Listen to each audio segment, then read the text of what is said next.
The psychiatric ward at Veterans Memorial Hospital had seen difficult patients before, but Staff Sergeant David Reeves was different. He sat in the corner of his room, back against the wall, eyes scanning every entrance like he was still on patrol in Kandahar. For 3 weeks he had refused treatment, refused medication, refused to speak to anyone except in clipped, hostile warnings to stay back. The doctors tried everything. They brought in counselors, therapists, even a chaplain.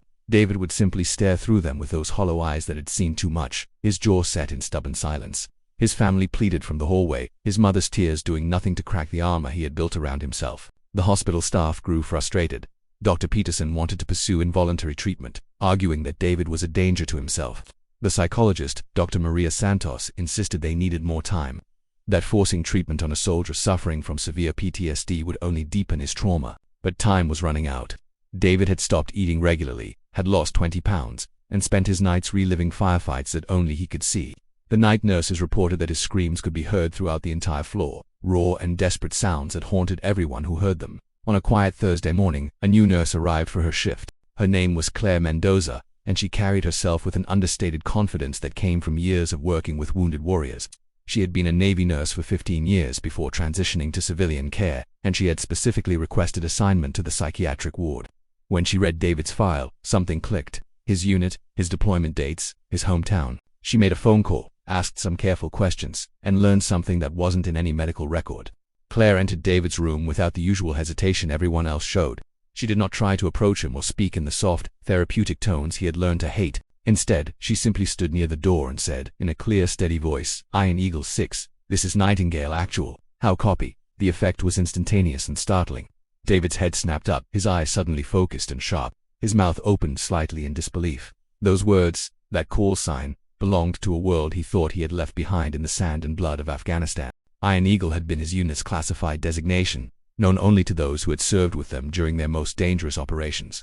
Nightingale Actual had been the call sign for their medical evacuation coordinator, the voice on the radio that meant salvation was coming.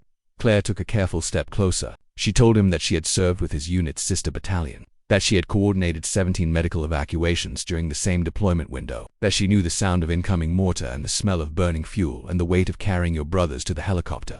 She spoke in the language of shared experience, not of clinical diagnosis. She told him about her own struggles coming home, about the grocery store panic, attacks and the sleepless nights, and the feeling that she had left the most important part of herself in a war zone 7,000 miles away. David's rigid posture began to soften, almost imperceptibly at first. His hands, which had been clenched into permanent fists, slowly opened. When he finally spoke, his voice was rough from disuse and emotion. He told her about the IED that killed his best friend, about how he had held Martinez while he died, about the guilt that aided him every single day because he had survived and Martinez had not. He told her about the nightmares where he relived that moment on an endless loop, where he tried different things, moved faster, pushed harder, but Martinez always died in his arms. He told her he did not deserve help, did not deserve peace, did not deserve to feel okay when his brother was in the ground. Claire listened without interrupting, without offering empty platitudes or clinical assessments. When he finished, she sat down on the floor across from him, maintaining the distance he needed but closing the emotional gap that had isolated him. She told him something that would change everything. She told him that Martinez's mother had written to the hospital 6 months ago asking if anyone could reach David, asking if someone could tell him that she did not blame him, that she knew her son had died with someone who loved him, and that she prayed every day for David to find peace because that is what her son would have wanted.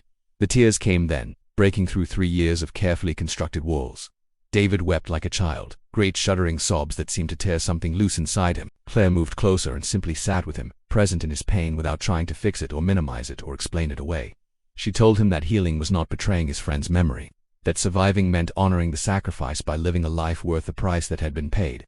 She told him that treatment was not weakness but courage, that asking for help was the bravest thing a warrior could do. The transformation was not instant or magical. David's journey through trauma would take years, would involve setbacks and struggles and moments of doubt. But from that day forward, he accepted help. He took his medication, attended therapy, started eating again. He learned to carry his grief without letting it destroy him, to remember Martinez with love instead of drowning in guilt. Claire became his advocate, his bridge between the military world he understood and the civilian healthcare system that had seemed so foreign and threatening. Months later, when David was finally discharged, he stood in the hospital lobby with his family, his mother crying tears of gratitude instead of despair. Before he left, he found Claire and offered her something he had not been able to give anyone in 3 years. He saluted her, sharp and proper, and thanked Nightingale Actual for bringing him home one more time.